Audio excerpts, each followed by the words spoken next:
of different recordings, and you will have to answer questions on what you hear. There will be time for you to read the instructions and questions, and you will have a chance to check your work. All the recordings will be played once only. The test is in 4 sections. At the end of the test, you will be given 10 minutes to transfer your answers to an answer sheet. Now turn to Section 1.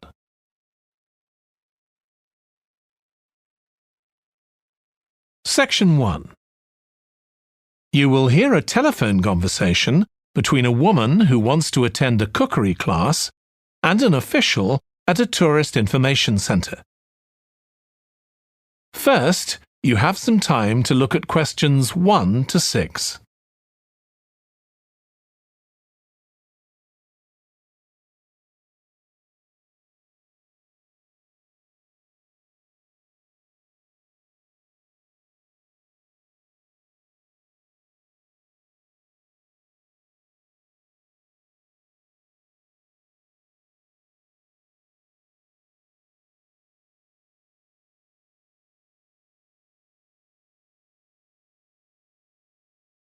You will see that there is an example that has been done for you.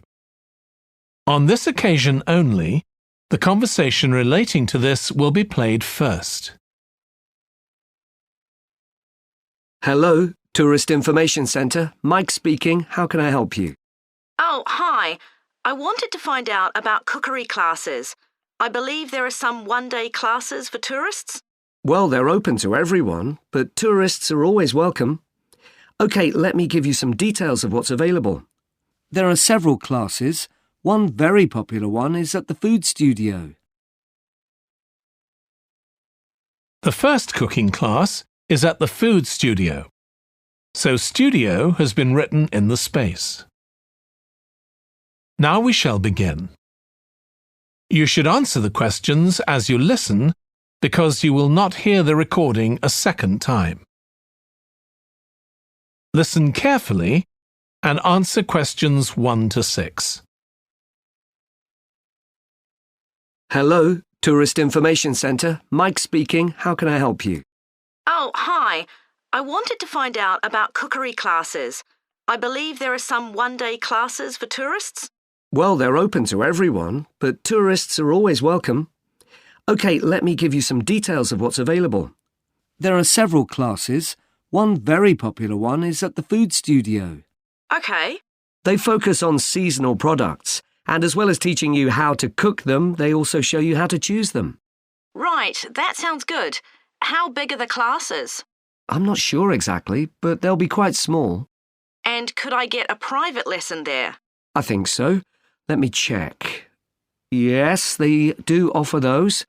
Though, in fact, most of the people who attend the classes find it's a nice way of getting to know one another. I suppose it must be, yes. And this company has a special deal for clients where they offer a discount of 20% if you return for a further class. OK, but you said there were several classes. That's right. Another one you might be interested in is Bond's Cookery School. They're quite new. They just opened 6 months ago, but I've heard good things about them. They concentrate on teaching you to prepare healthy food, and they have quite a lot of specialist staff. So, is that food for people on a diet and things like that? I don't know if I'd be interested in that. Well, I don't think they particularly focus on low-calorie diets or weight loss. It's more to do with recipes that look at specific needs, like including ingredients that will help build up your bones and make them stronger, that sort of thing. I see. Well, I might be interested. I'm not sure. Do they have a website I could check? Yes. Just key in the name of the school. It'll come up. And if you want to know more about them, every Thursday evening they have a lecture at the school. It's free, and you don't need to book or anything. Just turn up at 7:30. And that might give you an idea of whether you want to go to an actual class. Before you hear the rest of the conversation, you have some time to look at questions 7 to 10.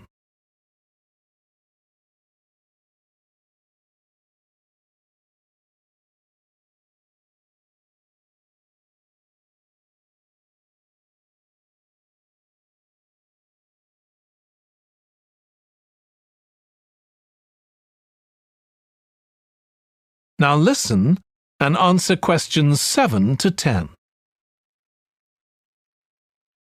OK, there's one more place you might be interested in. That's got a rather strange name. It's called the Ielts Centre. That's spelled A-R-R-E-T-S-A.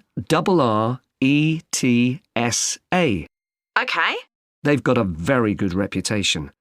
They do a bit of meat and fish cookery, but they mostly specialise in vegetarian dishes. Right. That's certainly an area I'd like to learn more about. I've got lots of friends who don't eat meat. In fact, I think I might have seen that school today. Is it just by the market? That's right. So they don't have any problem getting their ingredients. They're right next door. And they also offer a special 2-hour course in how to use a knife. They cover all the different skills, buying them, sharpening, chopping techniques. It gets booked up quickly, though, so you'd need to check it was available. Right. Well, thank you very much. I'll go and check that out. That is the end of section 1. You now have half a minute to check your answers. Section 2. You will hear the chairman of the Highways Committee of Granford speaking to members of the public about proposed changes to traffic and parking in the area. First, you have some time to look at questions 11 to 13.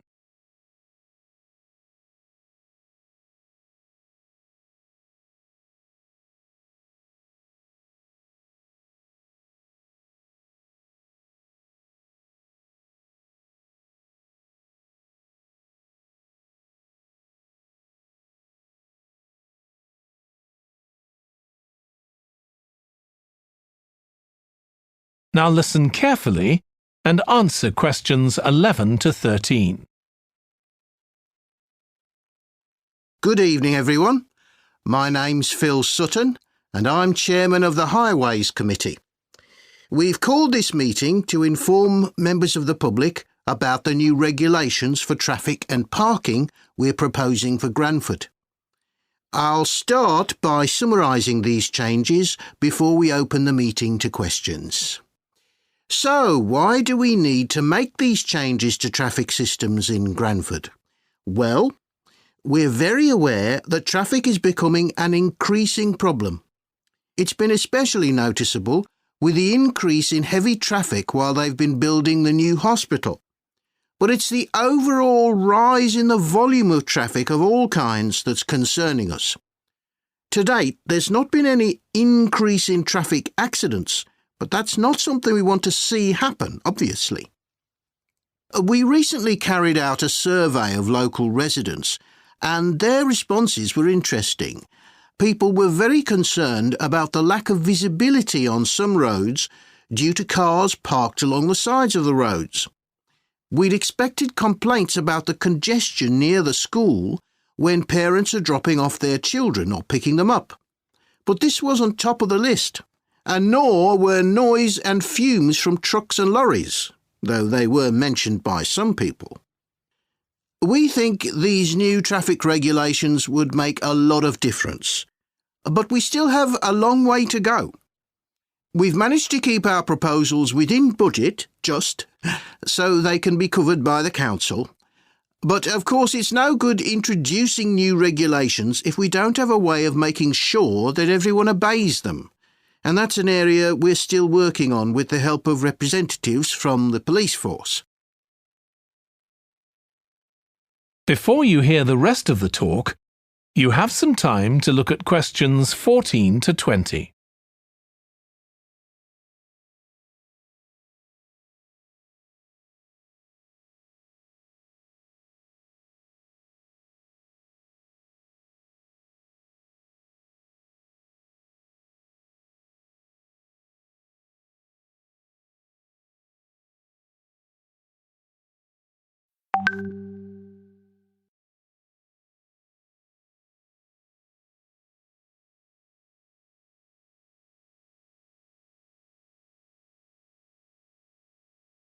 Now listen and answer questions 14 to 20.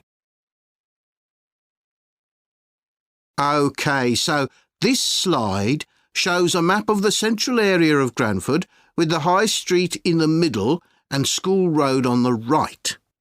Now, we already have a set of traffic lights in the High Street at the junction with Station Road, but we're planning to have another set at the other end at the School Road junction to regulate the flow of traffic along the High Street. We've decided we definitely need a pedestrian crossing.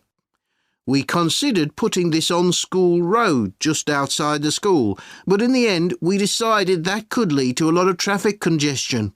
So we decided to locate it on the High Street, crossing the road in front of the supermarket. That's a very busy area, so it should help things there.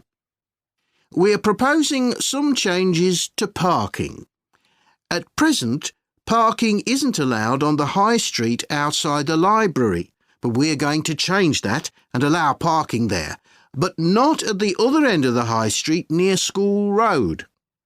There'll be a new no parking sign on School Road just by the entrance to the school, forbidding parking for 25 metres. This should improve visibility for drivers and pedestrians, especially on the bend just to the north of the school. As far as disabled drivers are concerned, at present they have parking outside the supermarket, but lorries also use those spaces, so we've got 2 new disabled parking spaces on the side road up towards the bank. It's not ideal, but probably better than the present arrangement. We also plan to widen the pavement on School Road. We think we can manage to get an extra half metre on the bend just before you get to the school, on the same side of the road. Finally, we've introduced new restrictions on loading and unloading for the supermarket, so lorries will only be allowed to stop there before 8 a.m. That's the supermarket on School Road.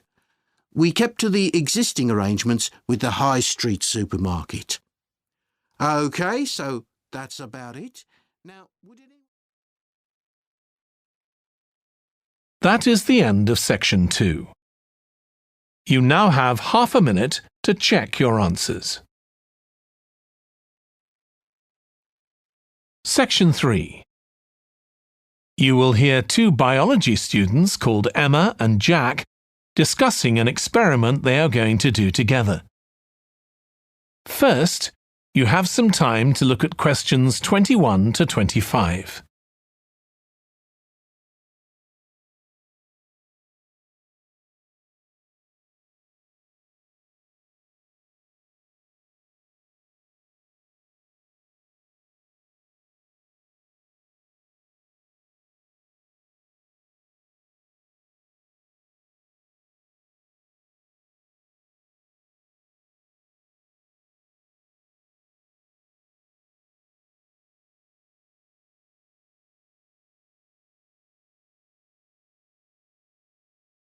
Now listen carefully and answer questions 21 to 25. We've got to choose a topic for our experiment, haven't we, Jack? Were you thinking of something to do with seeds? That's right. I thought we could look at seed germination, how a seed begins to grow. OK. Any particular reason? I know you're hoping to work in plant science eventually. Yeah, but practically everything we do is going to feed into that. No, there's an optional module on seed structure and function in the 3rd year that I might do. So I thought it might be useful for that. If I choose that option, I don't have to do a dissertation module. Good idea. Well, I thought for this experiment, we could look at the relationship between seed size and the way the seeds are planted. So we could plant different sized seeds in different ways and see which grow best. OK. We'd need to allow time for the seeds to come up. That should be fine if we start now. A lot of the other possible experiments need quite a bit longer. So that'd make it a good one to choose. And I don't suppose it'd need much equipment. We're not doing chemical analysis or anything. Though that's not really an issue. We've got plenty of equipment in the laboratory. Yeah, we need to have a word with the tutor if we're going to go ahead with it, though. I'm sure our aim's okay. It's not very ambitious, but the assignment's only 10% of our final mark, isn't it? But we need to be sure we're the only ones doing it. Yeah, it's only 5% actually, but it'd be a bit boring if everyone was doing it. Did you read that book on seed germination on our reading list? The one by Graves? I looked through it for my last experiment, though it wasn't all that relevant there. It would be for this experiment, though. I found it quite hard to follow. Lots about the theory, which I hadn't expected. Yes, I'd been hoping for something more practical. It does include references to the recent findings on genetically modified seeds, though. Yes, that was interesting. I read an article about seed germination by Lee Hall. About seeds that lie in the ground for ages and only germinate after a fire. That's the one. I knew a bit about it already, but not about this research. His analysis of figures comparing the times of the fires and the proportion of seeds that germinated was done in a lot of detail. Very impressive. Was that the article with the illustrations of early stages of plant development? They were very clear. I think those diagrams were in another article. Before you hear the rest of the discussion, you have some time to look at questions 26 to 30.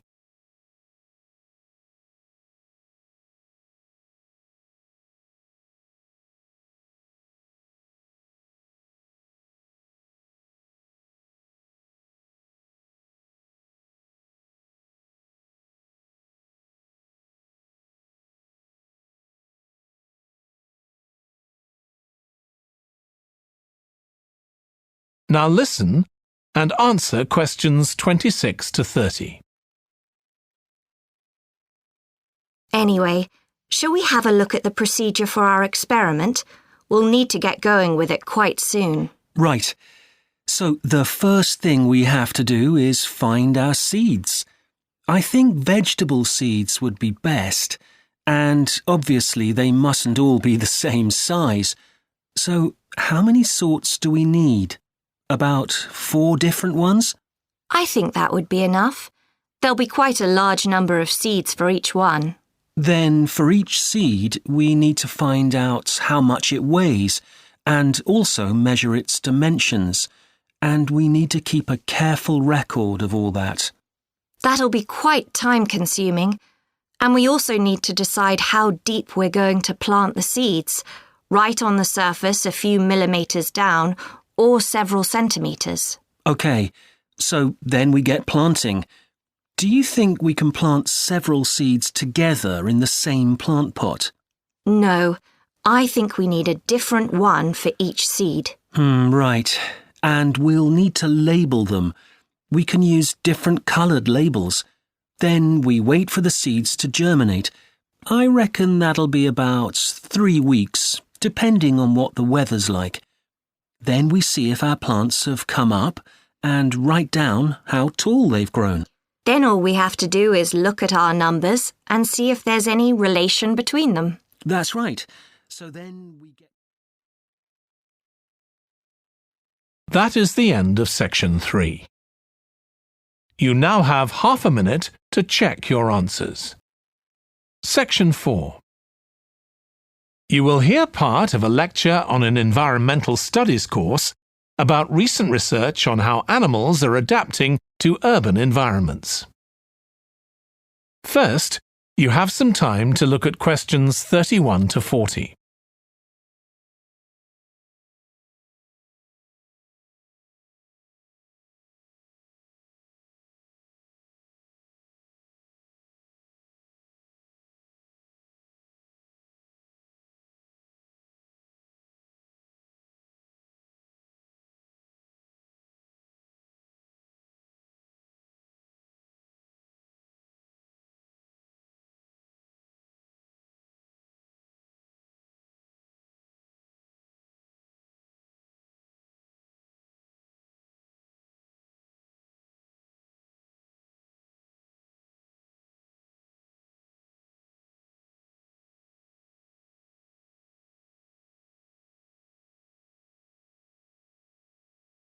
Now listen carefully and answer questions 31 to 40. Hi. Today we're going to be looking at animals in urban environments, and I'm going to be telling you about some research on how they're affected by these environments. Now, in evolutionary terms, urban environments represent huge upheavals, the sorts of massive changes that usually happen over millions of years. And we used to think that only a few species could adapt to this new environment. One species which is well known as being highly adaptable is the crow, and there have been various studies about how they manage to learn new skills. Another successful species is the pigeon, because they're able to perch on ledges on the walls of city buildings, just like they once perched on cliffs by the sea. But in fact, we're now finding that these early immigrants were just the start of a more general movement of animals into cities, and of adaptation by these animals to city life. And one thing that researchers are finding especially interesting is the speed with which they're doing this. We're not talking about gradual evolution here. These animals are changing fast. Let me tell you about some of the studies that have been carried out in this area. So, in the University of Minnesota, a biologist called Emily Snellrud and her colleagues looked at specimens of urbanized small mammals such as mice and gophers that had been collected in Minnesota and that are now kept in museums there. And she looked at specimens that had been collected over the last 100 years, which is a very short time in evolutionary terms. And she found that during that time, these small mammals had experienced a jump in brain size when compared to rural mammals. Now, we can't be sure this means they're more intelligent, but since the sizes of other parts of the body didn't change, it does suggest that something cognitive was going on. And Snellrud thinks that this change might reflect the cognitive demands of adjusting to city life, having to look in different places to find food, for example, and coping with a whole new set of dangers. Then over in Germany, at the Max Planck Institute, there's another biologist called Katharina Miranda, who's done some experiments with blackbirds living in urban and rural areas, and she's been looking not at their anatomy, but at their behavior. So, as you might expect, she's found that the urban blackbirds tend to be quite bold. They're prepared to face up to a lot of threats that would frighten away their country counterparts. But there's one type of situation that does seem to frighten the urban blackbirds, and that's anything new, anything they haven't experienced before. And if you think about it, that's quite sensible for a bird living in the city.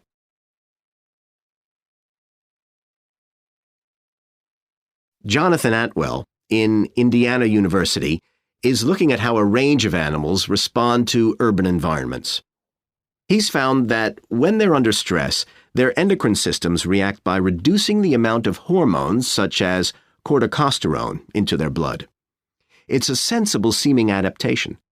A rat that gets scared every time a subway train rolls past won't be very successful. There's just one more study I'd like to mention, which is by Sarah Parton and her team. And they've been looking at how squirrels communicate in an urban environment, and they've found that a routine part of their communication is carried out by waving their tails. You do also see this in the country, but it's much more prevalent in cities, possibly because it's effective in a noisy environment. So, what are the long-term implications of this? One possibility is that we may see completely new species developing in cities. But on the other hand, it's possible that not all of these adaptations will be permanent. Once the animals got accustomed to its new environment, it may no longer need the features it's developed. So now we've had a look at adaptation